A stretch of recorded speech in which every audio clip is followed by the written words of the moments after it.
E aí, galera, beleza? Sou o professor Michel de Biologia. Estamos aqui agora para a nossa aula inicial de Ecologia. Vamos definir os conceitos ecológicos e dar a base para que vocês possam agora ter a noção adequada não só para o dia a dia, mas para os vestibulares. Então vamos lá.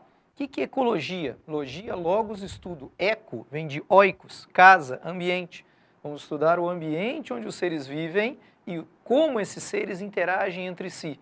Então aqui, mais do que nunca, é um assunto atual, atualíssimo, porque a gente precisa entender agora que o ser humano não está acima dos outros seres, que esse mundo não foi feito para nós. Nós fazemos parte de um equilíbrio com os demais seres que aqui vivem e precisamos manter isso para a nossa própria existência. Então, próximo slide, a gente já começa a definir. O que é ecologia? Estudar as interações dos seres vivos entre si e dos seres vivos com o ambiente físico onde vivem. Espera aí, o que eu vou estudar? Adianta estudar um organismo vivo? Estudar um ser humano? Não. Um ser humano agora não causa impacto no ambiente. Um mosquito não causa impacto no ambiente. Uma árvore não vai fazer agora nada. Como diz aquele famoso ditado, uma andorinha só não faz verão. Mas quando eu pego 15 milhões de pessoas na grande São Paulo, de repente liberando seus dejetos no rio Tietê, aí você tem um impacto sobre os peixes que ali estão, se é que ainda existem. Então, qual é o nosso primeiro objeto de análise? Não é o indivíduo, é o grupo de seres. Então, quando falamos dos níveis de organização estudados em ecologia, nos preocupamos primeiro com a população. O que é uma população? Um grupo de seres de uma espécie, de uma mesma espécie, que habita uma área. Então, se eu pegar todos os seres humanos de uma cidade, população humana. Se eu pegar todos os mosquitos Aedes aegypti de uma cidade, população de Aedes aegypti. Se eu pegar todas as árvores baúíneas, a famosa pata de vaca, eu tenho uma população de árvores baúíneas. E assim vai. Cada espécie tem a sua população. Mas nenhuma delas vive sozinha. O ser humano não pode interagir com o mosquito Aedes aegypti? Pode. O mosquito vem, suga o nosso sangue para se alimentar e ainda pode passar uma doença através do vírus da dengue. Opa!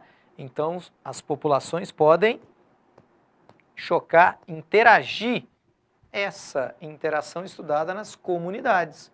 Uma comunidade inclui todos os seres vivos de uma área, o conjunto de populações de uma área. Então, pega uma cidade, quando eu vejo seres humanos, pombas, mosquitos, árvores, todos esses interagindo e um interferindo no outro, estou falando da comunidade. Mas a comunidade inclui apenas os seres vivos. E se eu ver agora, observar a interação do ser vivo com a temperatura, com a pluviosidade, com o nível de nutrientes do solo, com a umidade atmosférica agora e o regime de ventos. Então também estou avaliando fatores não vivos, fatores abióticos.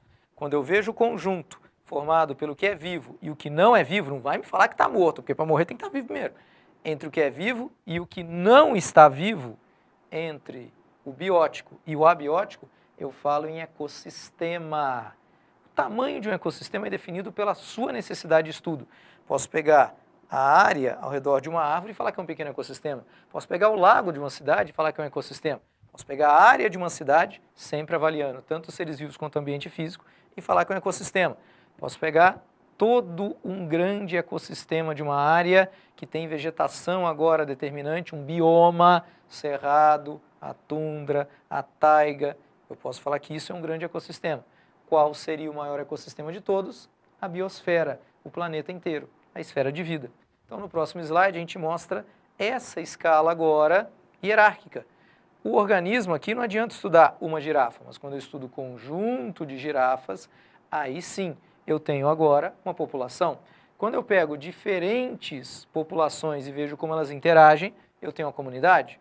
Quando eu considero a comunidade e o ambiente físico, eu tenho um ecossistema. E o maior ecossistema de todos seria a biosfera, seria o planeta inteiro.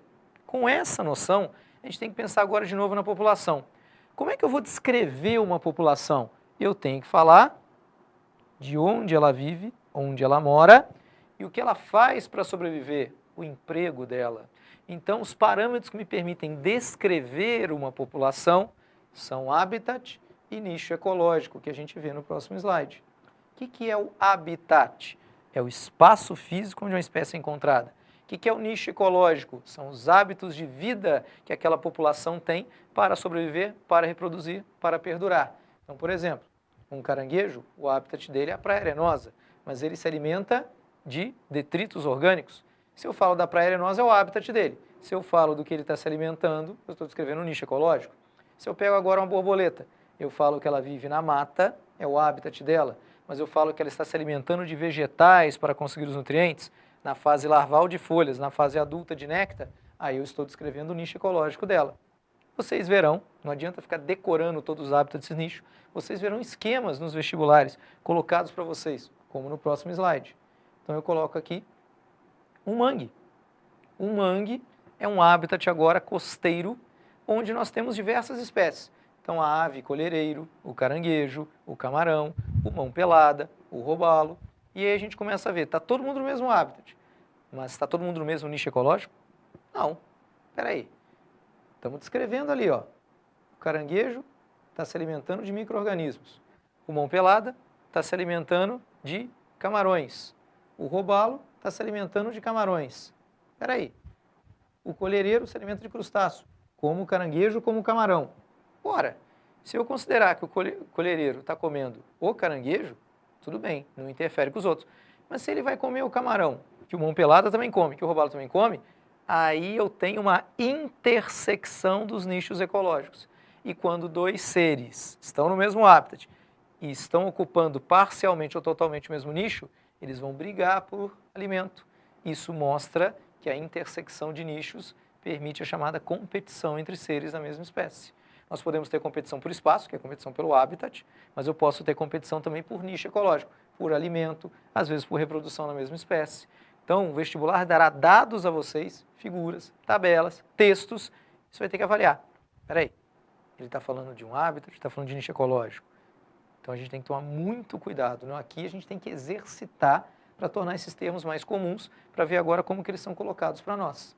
Ora, a população, vamos pensar agora, a população de uma espécie está lá se alimentando. Mas espera aí, como é que ela vai conseguir alimento, as moléculas que precisa e principalmente a energia? Então nós precisamos descrever como cada população está conseguindo aquilo que é necessário à sua sobrevivência. Então dentro do nicho ecológico, eu preciso descrever agora o nível trófico de cada população, de cada espécie, como está no próximo slide. O que é o chamado nível trófico? Descreve como uma determinada espécie ou população consegue o que precisa para sobreviver, os seus nutrientes, a sua energia. E nós falamos em 3 grandes grupos. Quem produz o próprio alimento normalmente é autótrofo, quem pega alimento no ambiente é heterótrofo. Nós vamos melhorar isso. Quem produz o próprio alimento, seja pela fotossíntese ou quimiossíntese, os autótrofos, eu vou chamar de produtores. São os vegetais, são algumas bactérias, algas, beleza. Quem se alimenta de outros seres para conseguir o que precisa, heterótrofo, eu vou chamar de consumidor. Mas tem um grupo especial de consumidores, bactérias, algumas bactérias, e os fungos se alimentam de matéria orgânica residual. E ao se alimentarem, quebram esses compostos, liberando sais minerais, íons no ambiente, que serão reaproveitados pelos produtores. Esses seres são chamados decompositores. São heterótrofos, mas são heterótrofos especiais, porque liberam sais minerais para o ambiente. E esses sais minerais serão reaproveitados pelos produtores. Desse modo, os átomos estão sempre sendo reciclados, reaproveitados. Por isso que a gente fala que existe a reciclagem da matéria no ecossistema. Os átomos são sempre reaproveitados. Um organismo morreu, os átomos que formam o corpo dele nunca mais serão usados? Claro que serão. O corpo dele será quebrado, decomposto, libera sais minerais no meio, serão absorvidos por produtores como os vegetais, farão parte da matéria orgânica deles e entram novamente nas cadeias alimentares que a gente vai falar já já. Ora, todo mundo que se alimenta de cadáver é um decompositor? Não, cuidado. Para ser decompositor, ele tem que se alimentar de matéria composta, putrefata, até concordamos, mas ele tem que liberar sais minerais para o ambiente. Então, o pessoal pensa, urubu é um decompositor, hiena é um decompositor. Não, eles são consumidores. Eles não estão liberando sais minerais para o ambiente. Eu não posso classificá-los como decompositores. Cuidado com essa pegadinha. E aí, no próximo slide, a gente vai usar esses níveis tróficos para definir as cadeias alimentares. O que é a cadeia alimentar? Direto eu vejo o aluno colocando em prova. É um ser comendo o outro. Não, pelo amor de Deus.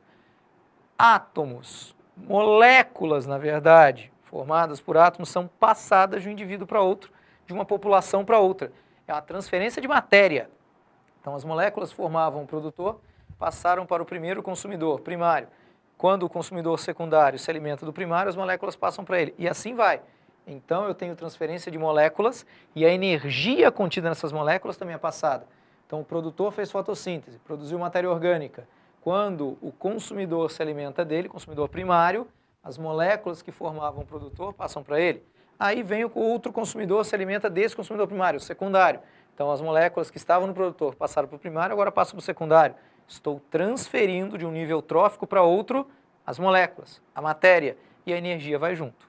Espera aí, mas o produtor produz essa matéria orgânica como? A maioria dos produtores é fotossintetizante. Então, primeira observação, a principal fonte de energia para as cadeias alimentares é o Sol, a não ser em comunidades marinhas profundas abissais. Aí nós temos quimiossíntese acontecendo nos produtores, em bactérias. E aí esses seres vão servir de produtores de base para as cadeias alimentares lá no fundo do mar. Decompositores, como já falamos, permitem a reciclagem da matéria. A matéria é reciclada, a energia não. E a energia está sempre passando de produtor para consumidor, sempre. Então o fluxo é unidirecional, não vai inverter, não vai passar a energia do consumidor para o produtor. Aí o pessoal sempre pensa, poxa, mas peraí, Michel, o que vai acontecer com planta carnívora, planta setiva? Planta carnívora faz fotossíntese, ela só está pegando o animalzinho, o insetinho, para poder conseguir o nitrogênio que ela não tem no solo. Então ela é fotossintetizante, ela faz fotossíntese, ela é produtora, ela só está buscando o nitrogênio que ela não encontra no solo. Beleza. E aí nós temos que lembrar agora que a quantidade de energia vai sempre diminuindo, porque ela vai sendo consumida por cada nível trófico. A gente vai mostrar isso no próximo slide. Mas antes disso, olha aqui, ó. Olha essa cadeia alimentar. Tem o produtor lá, o repolho, consumidor primário, o gafanhoto, consumidor secundário, o sabiá, consumidor terciário, a cobra, consumidor quaternário, o carcará. Aí o carcará morreu. E agora? Bactérias decompõem a matéria orgânica, liberam sais minerais, o repolho absorve de novo. E aí começa tudo novamente. Então, essa transferência de matéria e energia em uma sequência linear é a nossa cadeia alimentar. No próximo slide, a gente tem que lembrar, a quantidade de energia vai diminuindo. Então, quem é que fez fotossíntese? O produtor, ele está com bastante energia. Quando o consumidor primário se alimenta dele, há uma perda de energia no processo digestivo. Nem tudo que o consumidor ingeriu, ele vai aproveitar. Parte é perdida, por exemplo, no bolo fecal. Então, a gente vai ver o próximo slide, a gente mostra isso, olha lá, ó. Quanto de energia a planta assimilou pela fotossíntese? 10. Ela vai gastar 2 para manter o seu metabolismo respirando, aí sobrou 8. Quando o consumidor primário se alimentou do vegetal, ele tinha 8 disponível, mas vamos supor que ele perdeu 4 nas fezes. Por quê? Porque ele não aproveita tudo que ele ingeriu. O processo digestório não é 100% perfeito. E aí ele conseguiu, daquele 8, ele absorveu 5. Desses 5, ele gastou 1. Aí, quando o consumidor secundário se alimenta do primário, ele tem 4 disponível. Aí ele perde 1 nas fezes. Então, na verdade, ele vai conseguir 3. E assim vai. Então, a quantidade de energia sempre diminui ao longo da cadeia alimentar. Ou por perda, ou pelo consumo. Ou está perdendo no processo digestório, no caso as fezes perdem matéria orgânica, ou está consumindo para manter agora o seu metabolismo, no caso da respiração celular. Agora, falar que tal animal só vai servir de alimento para aquele, se a gente voltar no slide anterior, a gente vai observar agora, pô, do jeito que está ali, o sabiá só vai servir de alimento para a cobra só vai comer sabiá? Não, a cobra pode comer um outro animal, um outro pássaro, um coelho, um anfíbio, agora um sapo. Espera aí, então eu não tenho só uma sequência linear. As cadeias alimentares são lindas e maravilhosas para a gente estudar, mas são muito teóricas, porque na prática, a maioria dos seres tem mais de uma fonte de alimento. A não ser que ele seja agora muito restrito. Então, ele vai ter, na verdade, nós vamos observar intersecção, cruzamentos, encontros de cadeias alimentares, que serão, a gente vai ver mais 2 slides para frente, seriam agora as nossas teias alimentares. O que é uma teia alimentar? É a interação entre várias cadeias alimentares. Então, espera aí, eu estou vendo ali agora, o coelho, a lebre, pode servir de alimento para uma cobra, mas pode servir de alimento para o gavião. Poxa, o rato pode servir de alimento para a coruja, pode servir de alimento para a raposa. Eu tenho mais de uma possibilidade, eu tenho que considerar todas elas. Desse jeito, espera aí, se eu pensar agora, poxa, quando o gavião ali está se alimentando da cobra, a cobra é consumidora de segunda ordem, porque o vegetal é produtor, aí eu tenho o consumidor de primeira ordem, o coelho, o rato, por exemplo, a cobra de segunda ordem, o gavião é de terceira ordem. Então o gavião seria consumidor terciário, de terceira ordem, isso ele come a cobra. Mas se o gavião comer direto o coelho, ele está atuando como consumidor de segunda ordem. Espera aí, Então ele pode ter 2 níveis tróficos diferentes. Isso é bom ou é ruim? Isso é excelente. Imagina se o gavião só comesse cobra. Aí as cobras morrem naquela área, são extintas, desaparecem. O gavião automaticamente ia morrer de fome. Agora, se diminui a população de cobras, o gavião tem outra opção alimentar agora que é o coelho. Não sei se vai sustentar a população inteira, mas pelo menos ele tem outra opção. Aí vem uma explicação ecológica para aquele famoso dito popular das nossas avós. Um prato saudável não é um prato colorido, um prato que tem variedade de alimentos. Ora, se temos então diferentes opções de alimento, na falta de um, podemos nos contentar com o outro. Então é uma excelente adaptação. Quanto mais níveis tróficos uma espécie ocupa, uma população ocupa, mais adaptada ela está ao meio, maior é a chance de sobrevivência dela. Tudo bem? Nós temos que mensurar agora a quantidade de energia, a quantidade de indivíduos ou a quantidade de massa mesmo, biomassa, das cadeias alimentares. Vamos fazer isso no próximo slide, a gente vai ver, perdão, no outro ainda, mais um. Nós vamos ver agora as chamadas pirâmides ecológicas, são gráficos de barras horizontais, onde a largura dessas barras indica ou a quantidade de indivíduos, eu vou chamar de pirâmide de números, ou a massa de seres vivos, eu vou chamar de pirâmide de biomassa, ou a quantidade de energia.